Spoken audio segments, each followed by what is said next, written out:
right, and welcome to the Planet X podcast, episode number 14, I think. I can't count.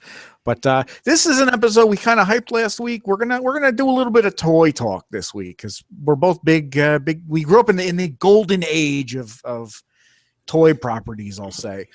So I think Chris. toys in general. Toys in general. Toys before our generation kind of suck. You know, people are always nostalgic about it. But, I mean, some of those toys are ancient. They're not even like the generation before us. But, I mean, if you look back, you know, you got like before our generation, it was like Frisbee, Slinky, Cap Gun, Hula Hoop. Which are Barbie all solid doll. toys. All solid toys, but that was All like solid it. toys. Yeah. You know, they played Kick the Can. Yeah. Which is Pet Rock was a thing before us. Pet Rock was a thing before us. And he made like $1 million. That's what I always say. The greatest thing Ronald Reagan ever did was change that law that said that toy properties could have accompanying cartoon shows. Yeah, absolutely. And that's, you know, it really helped give us that, you know, that great, you know, age of toys. You know, we had kind of talked last week, we'd made the comment, we were talking Voltron, and that's kind of what got us pointed in this direction a little bit is, you know, Voltron and Devastator and Transformers and stuff, kind of combining robots and stuff like that. But you know, I was actually thinking about that conversation that we were having last week and the combining robots. And Voltron was really like the first combining robot in my memory. I mean, there were other giant robots that were kind of my first introduction to the giant monster fighting robot was Jet Jaguar in Godzilla versus Godzilla. Yes, yeah. Yes. Where he was just a robot. And he was actually like a man-sized robot that grew to giant proportions so he could fight giant monsters. Where they never really explained how he could do that, but that was a thing. Yeah, it was absolutely a thing.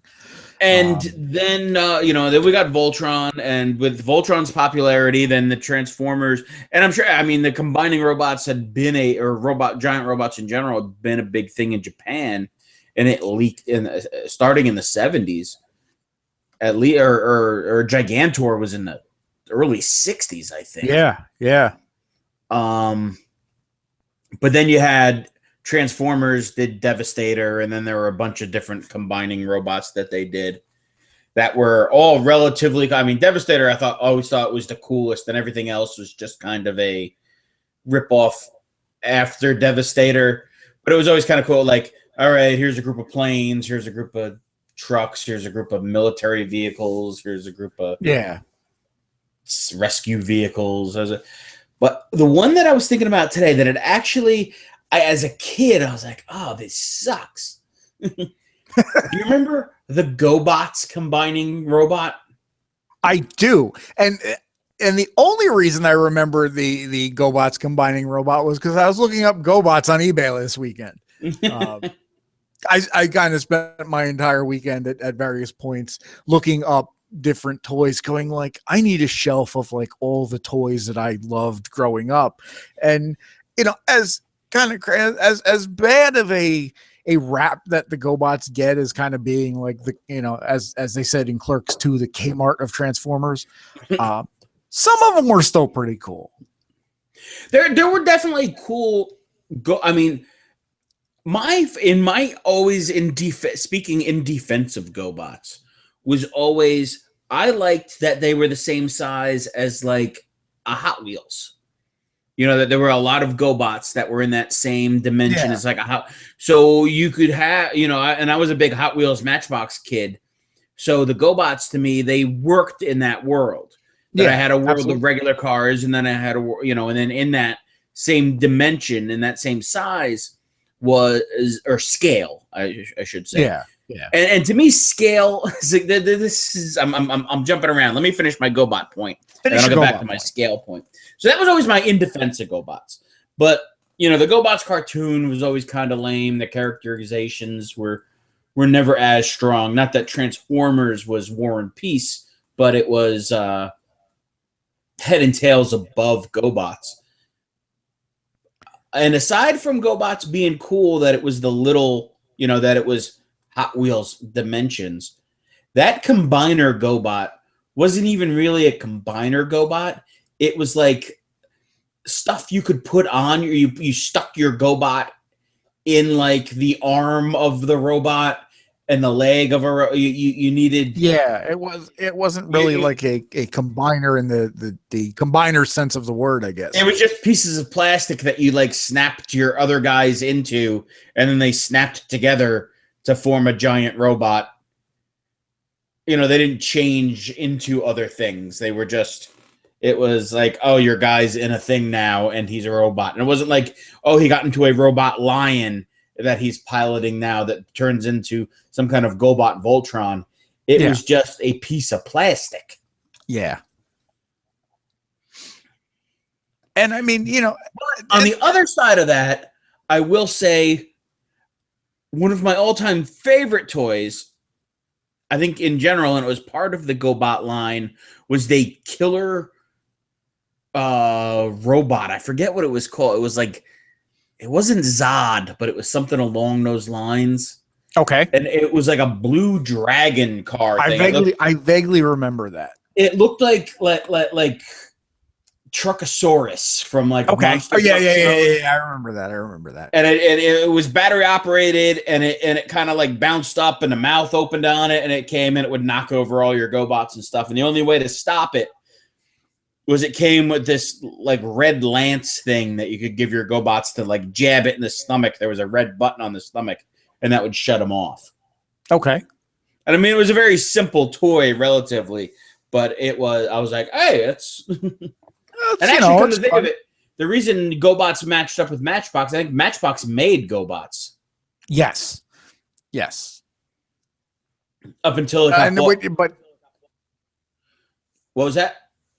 No, I was gonna say, which is what made them, you know, which and in that respect made them cool, is that's the fact that they were the scale of the Matchbox cars, you know, as you were saying, yeah, and that was pretty much all that made them cool. I know at one point, the rights to GoBots wound up going to Hasbro, and I know in the comic books they've had things where like Megatron kills Psykill and even like Leader 1, they made him a Decepticon. That's just not cool. They fucked around. They're like, all right, you know. So Optimus Prime could fight Leader 1. It was, but what I started saying about scale, and as a kid, I was whatever it was, scale was important to me, I guess. That the GoBots matching up with the Hot Wheels cars was important to me. And then Star Wars and G.I. Joe were that 3 3/4 scale. So I could see in a world where they, you know, I remember doing like the big Star Wars G.I. Joe crossover. Yeah, they could fit. They could all fit in, you know, each other's vehicles. And well, some of the Star Wars, the G.I. Joe guys could fit in the Star Wars vehicles, but because the Star Wars guys didn't have knees, there were some G.I. Joe vehicles. There were some that they, you know, they couldn't, but you know, some of them could. But then it was like, oh, you know, and then one of my friends would be like, oh, why don't we get He-Man involved too? And I'm like, no, because He-Man's the wrong fucking size. Yeah, and you know, that was kind of, you know, we had the G.I. Joe and the Star Wars that were the same size, and then you had all these other toy lines that were kind of not that, you know, didn't have that cross playability. You know, you could do, you know, Masters of the Universe and Thundercats, but you couldn't do, you know, Masters of the Universe and Star Wars, or Thundercats and G.I. Joe. It was my whole life I only ever had one. I had a Panthro toy that I found when I was a kid, that I was like, I found on the side of the road one day, like walking home from school. And that was and he became part of my Masters of the Universe set because he was in that same dimension. But I can remember getting my very first Mask toy and expecting the Mask figures to be the same dimension as the G.I. Joe figures. And then when I opened it up and it was that tiny little dude, because they were like 2.5 inches or something like that. They couldn't, you know, they were tiny. they were little dudes. And I was like, oh, this is gonna be cool because I can put my GI Joes in the mask stuff and vice versa. And it didn't happen. And I think at the same, it was a trip. My parents went away for a weekend, and I was going to be down in Red Bank at my grandparents' house, and we got a couple things. They're like, they bought us a couple things to just so we had some new toys for the trip, so we weren't bored. And I remember getting a GI Joe helicopter and like the mask helicopter motorcycle thing, and it was the wrong goddamn size, Yeah. It was cool. They were cool toys. They were, it was a great concept and it combined that whole, when things that turned into other things was big when we were a kid, with the GoBots and the Transformers, and that's Mask kind of filled that. Yeah, Mask was definitely there. The love child of Transformers and GI Joe. But even the figures were kind of cheaply made. I don't really remember them being. No, yeah, they were a junkyard. I don't really remember them being. They didn't have the joints in them like some of the other guys did. Dogs liked them though. Yes, dogs did like them. I was going to be good, and I wasn't even going to bring it up. I know. I had to go there. For those of you who don't know, if you're listening, and we talk about it every third show, but I let Chris borrow all my Mask toys when we were little kids, and his dog ate all my Mask toys. Every last fucking one of them. And if I had a gun, I would have shot that dog. If I had a gun, I would have shot you. Yeah. But then who would you do this great podcast with? I don't know. You'd just be talking to toys by yourself. Just in a dark room, just rocking back and forth. Toys were so good.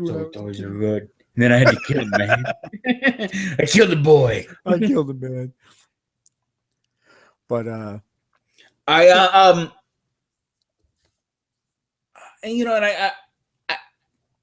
was pretty good to my stuff that I have. Most of it either at my house now, or a lot of it survived and is still at my parents' house. And it's not in that like, oh, this is going to be worth a ton of money collectability point, but it means something to me, and I enjoy having it and being able to pull some of it out and look at it now and then. And there were things that I have let kids play with. I pulled out Masters of the Universe through the years, and I let my younger cousins play with them when they were over the house. Some stuff, some stuff has some value, some stuff doesn't. I was just, I was at the Monster Mania convention in Cherry Hill, New Jersey, and one of the guys I know that's one of the toy dealers down there had the Terradrome, the Cobra Terradrome out of the G.I. Joe line, which was the Cobra base, right? Yes. And it was a big round base with cannons and stuff on it, and had a jail. And in the center, a small jet fighter came out of the middle. It was a pretty, and I think it spun like a Lazy Susan. Okay. So, and it was something that I always wanted as a kid, and I'm looking at it, and the guy's asking $400 for it. And I probably could have got it for $3. And it had all its parts. It had all the missiles. It had all the little things. It had all the paperwork. Was it boxed or no? It was still in a box. Still in the box? Well, it was back in the box. It had the box. But in looking at it, it's a 2-foot circle. To maybe a little bit less. It's a 18 inches circumference, big giant piece of plastic that takes a lot of space in your house. And if you don't have a room to dedicate to collecting toys like that, it's tough to fit that in. I have a curio cabinet full of the anniversary G.I. Joe, the 25th anniversary G.I. Joe figures, which I really liked, which were kind of recasts and remolds of the original toy line, where they updated some stuff, and they did a really nice job with it. And some of the figures in that line, they made look like the cartoon figures, if I'm not mistaken, where there They- were certain characters in that original run didn't look like their cartoon counterpart. Yes, they did a couple different repaints with some of the things where you could get a Wild Bill that looked like the Wild Bill that kind of came with the toy, and then they had Wild Bill that looked like Wild Bill on the cartoon. And then they had and I even got a Wild Bill that the hat could come off and he had a helmet. So he would look like a real helicopter fighter pilot. Nice. You know, there are definitely things that they added into it to make it, you know, interesting that way. You know, they did some repaints on some of them. They did versions of figures, you know, that you always wanted from the cartoon but never got. Okay. Like Snake Eyes in his winter coat from that first G.I. Joe miniseries, and Baroness in the scuba gear, and you know, fun little things like that. And they did a collector's series with some of the they had sets of figures. There'd be like 5 or 6 figures that came with a DVD of the episodes of the miniseries. But then it would also come with like components to put together the mass device or the weather dominator. Nice. Or, you know, nice. depending on which series you got. So you could piece together your, you know, a toy. You know, and they even re-released and they did some repaints on some of the actual toys, where I wound up with the Jeep and I wound up with one of the tanks or 2 of the tanks, you know, out of that re-release. And those things I didn't care about as much. I was letting the kids play with that because it's, you know, it's just a car. You know, it's a little plastic car for the most part. But they've done some real interesting things with that. That was the there was a San Diego Comic-Con exclusive where they did the big G.I. Joe F-15 fighter, the Sky Striker fighter. They did that in a paint to look like Starscream from Transformers. Yes, which was probably one of the most awesome con exclusive toys that I've ever seen. And it either came with like Cobra Commander. It was Cobra Commander came with it. And I think he came with like Megatron as his weapon. Oh, you might be right. He might have came with a Megatron gun. I think the Cobra Commander came with the Megatron gun.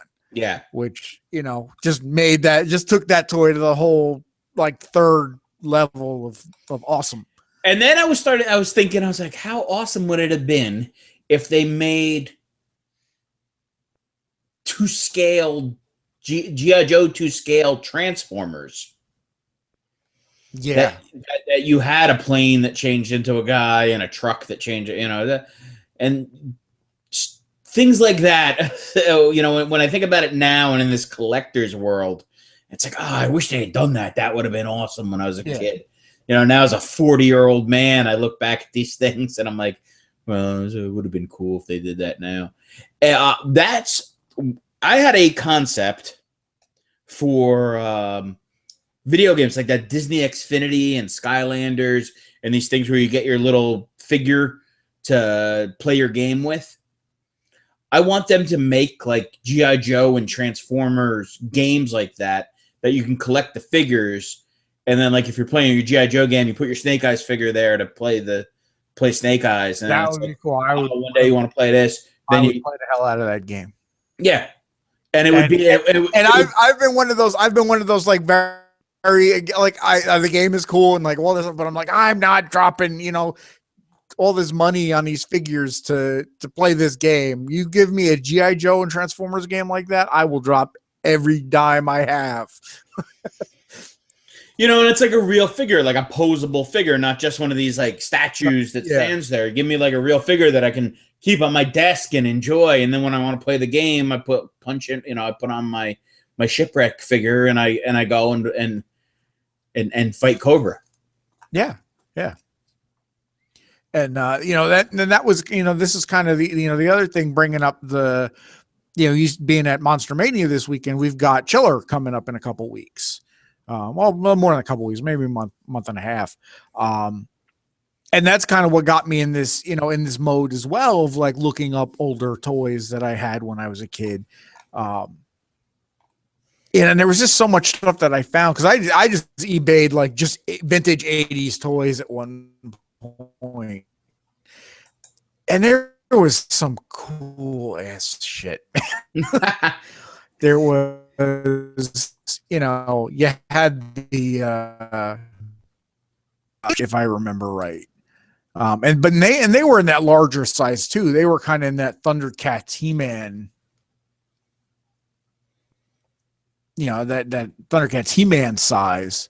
But I haven't really seen much of those at cons. So I need to start looking for them. Which ones were those? Oh, you broke up a little bit. The A-Team figures. Oh yes, the A-Team figures.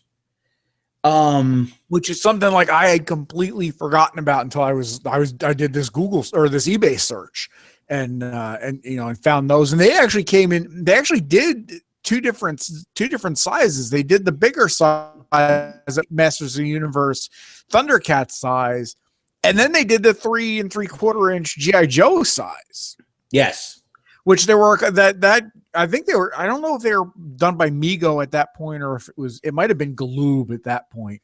But they had put out a bunch of properties like that. They did A-Team, they did do Chips, and they did Dukes of Hazzard.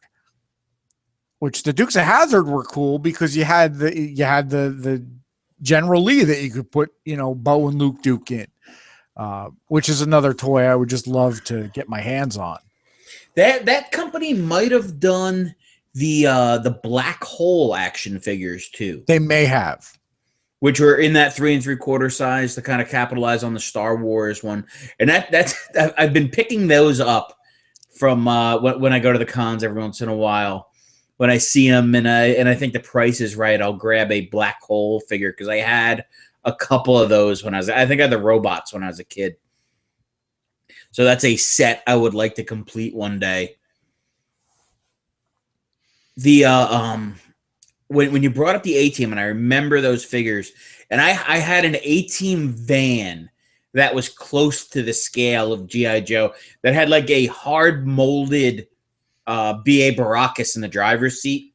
Okay. That you couldn't take him out. He was just in there. And I think it was only like a half a B.A. Baracus. You just saw was like just his torso. It was just yeah. But it had a door that opened, and you could get other guys. So I would put G.I. Joes in there. Like sometimes B.A. would come and help G.I. Joe when I was a little kid. And I would have killed to get some of to have the 4 A-Team guys be in G.I. Joe would have been, or the like G.I. Joe was trying to catch the A-Team, and then they realized the A-Team was doing good.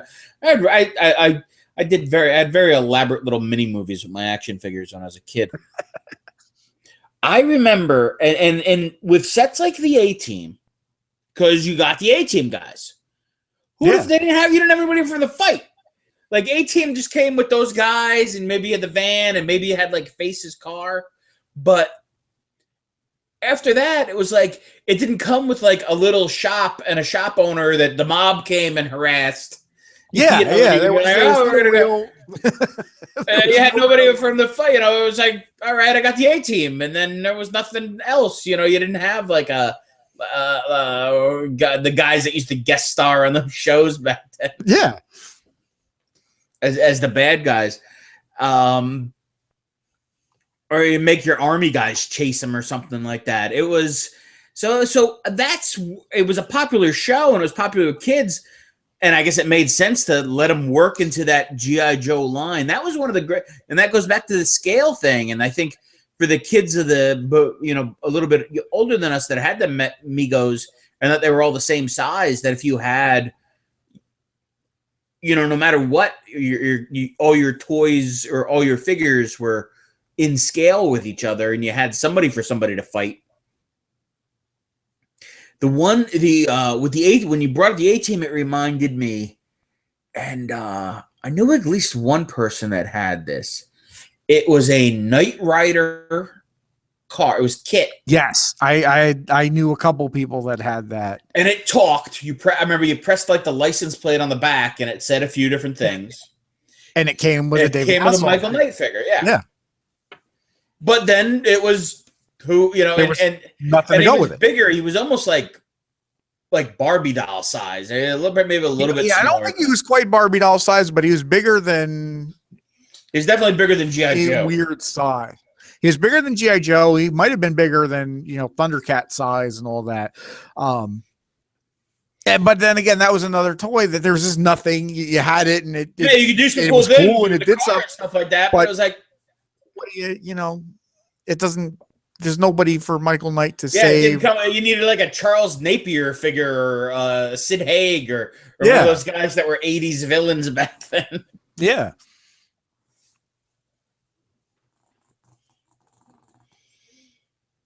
Yeah, so I mean, they were definitely, you know, I mean, as cool as they were definitely toy lines that just weren't well thought out. You know, for every Transformers, there is that, you know, that A-Team or that. You know, it was a weird, and I think my brother had one of the toys, but it was for Rambo, because they put out there were a lot of John Rambo toys at a bunch of different levels, but they put out action figures that coincided with there was a Rambo cartoon series. I was just going to bring that up. There were some really weird 80s toy cartoons and toy lines for like those rated R movies. You know, because you had Rambo, you had Police Academy, RoboCop, Toxic Avenger. Yeah, there were a few of them like that. Yeah, I was like, you know, these aren't really these that got toy lines and a cartoon, you know, and then a cartoon series. Yeah, on top of that. But the Rambo one I always thought was weird, because it's like, here's Rambo, you know, and you watch First Blood, and it's like, this is a movie about a Vietnam War veteran getting harassed and being taken too far, and now I have a toy based on a cartoon about that. yeah, it was, you know, it was that. You know, I want to say it was around the same time. It might have been later. I was older for the Rambo thing, not that much older that I was starting to get out of the toys at that point. But there was a Chuck Norris cartoon. Yes, Chuck Norris and the Karate Commandos. Okay. You know, which again, it was like, you know, Chuck Norris was making all these rated R movies, you know. And they just kind of gave them these like very movie stereotypical villains, you know. It's just like a guy in like camo pants with like a scar or an eye patch. That's, I think, the guy my brother had from the Rambo set. He had like a beret and an eye patch, and you know, and like a muscle shirt, some, you know, camo pants, and he had an action feature, because I think he had like a backpack that when you pressed a button on it, this like shield moved in front of him, and the shield had like 5 Uzis in it. So he, because I remember like the dude held an Uzi, but then he hit this other button, and then like he had 5 more Uzis. Because, you know, so you're shooting 6 Uzis at you, which is maybe the most 80s thing that could happen. And unless he was like a ninja in on a jet ski, it wasn't going to get much more 80s than a guy shooting 5 Uzis at you. Yeah, pretty much. The Uzi was definitely one of those 80s guns. It was. Yeah, you don't see it often anymore. That was another toy that I saw, and I wasn't even really looking for it, but I came across it, and I know I had this when I was a kid. Was the motorized Uzi water gun? Yes, I think everybody had it when we were kids. I think they sent it to you in the mail. I think so. And nowadays you might get shot for having that, because, you know, it was black. It didn't have the little orange nozzle in the toy front. Guns looked like guns. It looked like a goddamn Uzi. Well, that was with that Rambo toy line. There was a whole line of Rambo water guns, electric water guns. And because I remember somebody I knew had the missile launcher. Okay. It was a Rambo missile launcher water gun. And you'd think, oh, missile launcher must shoot a giant thing of water at you. No, it was the same stupid little, squirt of water. It just came out of a missile launcher. Yeah, that's still cool. But it looked cool because you had a missile launcher. Yeah, absolutely. I think, like, what other stupid toys were there? for every G.I. Joe and Transformers, there was some really god-awful toys out there. I mean, there were always things in that, like, all right, we're trying to be like Thundercats, and we're trying to be like you kind of see whatever became popular. When Star Wars was popular, there were a lot of space toys. Like the Buck Rogers TV show had a toy line. Yeah. Which I had, and Battlestar Galactica had a toy line. Yes. And I'd have like a few Battlestar Galactica guys, and I had a Buck Rogers jet, a fighter from the Buck Rogers show. And then when G.I. Joe became popular, that you got the Rambo sets and the A-Team set, different military type of toys like that. And I do have to say, one of the things I still see in toy stores is there was always like that, like, knockoff kind of G.I. Joe. It was like the core, and they were always like really kind of crappily made, indistinct. Yeah. But they were cheaper, Yeah. And it was, again, like, if you wound up with that, it's like for $1 and then you're getting paying, And then there was always like the flea market knockoff stuff that you got. Like, I can always remember like a friend of mine that would have like Voltron, but the lions would be the wrong color because it was some like knockoff version from the flea market. Yeah, I had this awful Voltron. It was, maybe 5 inches, 4 or 5 inches, that came apart but didn't really transform. And like the lions just came, like the arms and the legs just popped off. But it, they were just solid colors. I don't even know where the hell I got it. I probably got it at like the corner store. Yeah, back when like weird places used to just sell toys, like there'd be like a rack of toys at like the gas station. Yes. And they'd all be, they'd be like rip-off GoBots, or that, that Voltron that was just solid colors and the lions didn't really do anything. But that was, it was a good time to be a kid and have toys. And that's one of the things I really do enjoy about going to these cons, is that you'll always, at some point, you're always going to run into something and go like, God, I haven't seen that in 20 years. Or I hadn't thought about this in so many years. Yeah. There are a lot of things that sometimes there's something I see. I bought a board game last year. That's something I've been looking for years. And I spent a good chunk of change on it because it was very rare. I bought Dark Tower, which was like an electronic backed up board game from the very early 80s that Mattel put out. I think it was or Parker Brothers, and they got sued because they kind of stole the idea from these guys. So it was, but I remembered my friends had it when I was a kid. I remember playing it and being intrigued with it. So I picked it up because I'm like, I need this, and I have to have a night where I have people over and we play this board game. And then there's things that I see that it's like, oh wow, I had this and I just completely forgot about it. And it could be something as stupid as like a wind-up toy, because that was still something that was like kind of a thing for toys that were like from the 50s were still kind of around in that, like, they made things in that style. A couple of years ago, there was a model set that a guy had that I almost bought because it was a model I didn't even build. It was a model my uncles had made. My uncles are about 8 years older, 10 years older than me. So we were close enough to know, that I inherited a lot of toys from them. But they had these ship models, and one of them, it was Jacques Cousteau's boat. It was the Calypso. Cool. And I used to watch Jacques Cousteau with them on PBS, and then they had this boat, and the boat had like a removable little submarine that came with it. And I was like, oh, here's Jacques Cousteau's boat. So I saw this at Chiller, and the guys let me, the guy looked and I had all the pieces, and I'm like, do I really want to buy this like 40-year-old model and put this together? Yeah. part of me says yes, and part of me is part of me is like, I just don't have the energy. Oh yeah, the energy to be, and also to spend $50 on a model. Yeah. Where it's something I might just put on the shelf and be like, oh, I have this for. Yeah, and that I run into that every once in a while too with a lot of the old Star Wars models, where I'll see something, I remember building that as a kid, but I'm just like, it's still in the box, and I'm like, I don't really want to. If I'm gonna buy it, I'm not really gonna want to open it, and if I open it, I'm gonna have to put it together, and I don't have the time.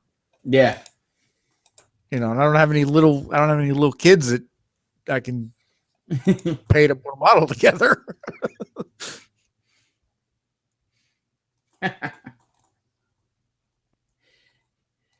I guess you don't see models. I feel like you don't see models as much as you used to. But I guess I'm sure. I know they're still out there. I know in hobby shops they still exist, and I'm sure that's something that is around and will come in and out of popularity. But models are always a weird toy, because it was like, all right, you invested all this time in it and you finished it, and then it was like you put it on a shelf and you never touched it again, because if you touched it, it was going to break. Yeah. Now, if they could have made a model that was more playable after, I know some of them are, and then that was kind of like the remote control cars were very close to that. Yeah.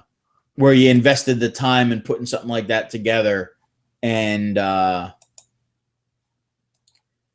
it was, you could do something with it. But that was also, that wasn't necessarily, that was definitely more for like adults and teenagers and stuff. As a little kid, that was pretty intricate to get involved with things like that. And then you always did something stupid like chase your dog with it, and your dog smacked it and broke it, and then you had to, spend $100 to fix it, and that was or you jumped it off the deck and broke the stupid plastic body and had to go buy a new body for it, and I just didn't. Yeah, that was an expensive toy. It wasn't an expensive toy, because that was the thing. There were toys that as a kid we were hard on our toys. That's why I'm surprised that there are as many toys as as that we had growing up that are as in good shape as they are. Because there were a lot of us that once we got to a certain age, we were blowing up GI Joes with M80s and BB guns and shit. And now now you're 40 and you're going like, I wish I still had that. And you're spending top dollar to get it. And spend top dollar to get it, exactly. And that's that's one of the things. And like going to these cons, it's like I always see something, and I just like it, kind of like with you with Terrordrome. I'm gonna I want this, I had this, or I wanted this as a kid. I just can't justify paying that kind of money for it. It's do I pay the rent, or do I do I buy the Terrordrome? Yeah, and then where do I put it once I have it? yeah. And that that's I have all of the more recent run of Star Wars figures, that every time I see my mother, she's like, oh, here's another box for you. Because I've had boxes of these things at my mom's house for 10 plus years now. And every time I see her, she's like, oh, I got another box of Star Wars for you. I'm like, and I'm to the point now where I want to open them and display them, but I don't have anywhere to do it.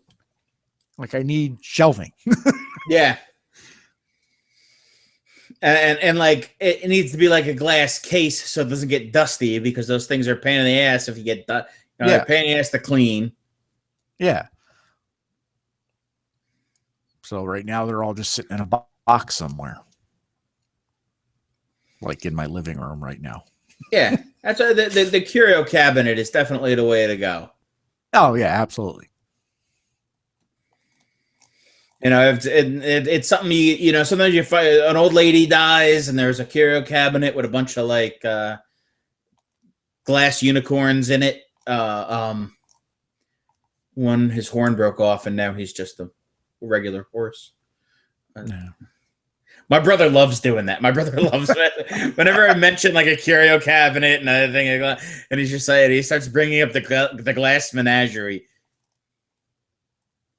because he read one fancy book when he was in college, and he thinks he's one fancy book.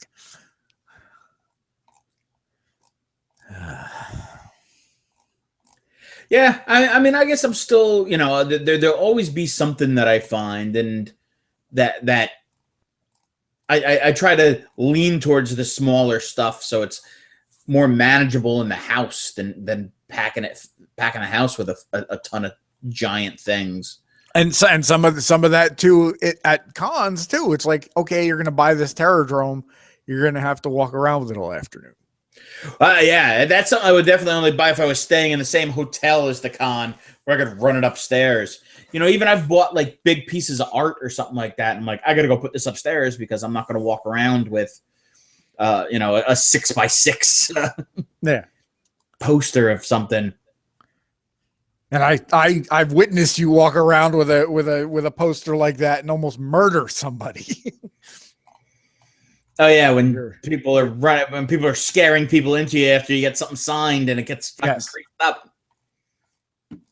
I really thought you were gonna murder somebody. Yeah. I saw that dude at the next convention. I told him, I'm like, you were like a half a second away from getting that shit kicked out of you. Fantastic. Yeah, the group we were with, they were like, you need to calm him down. No, there's no calming him down at this point. Yeah, sometimes you just gotta take a deep breath and not kill a guy at a thing. Yeah, sometimes, but sometimes you have to. It's all fun and games and toy collecting. Mm-hmm.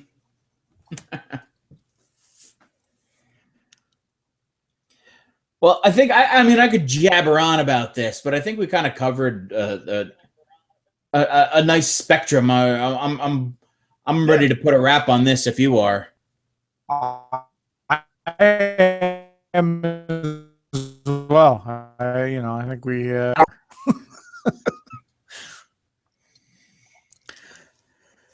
So maybe in a couple of weeks we'll have some reports on toys we picked up at cons, because we've got a bunch coming up. We've got our April is pretty full,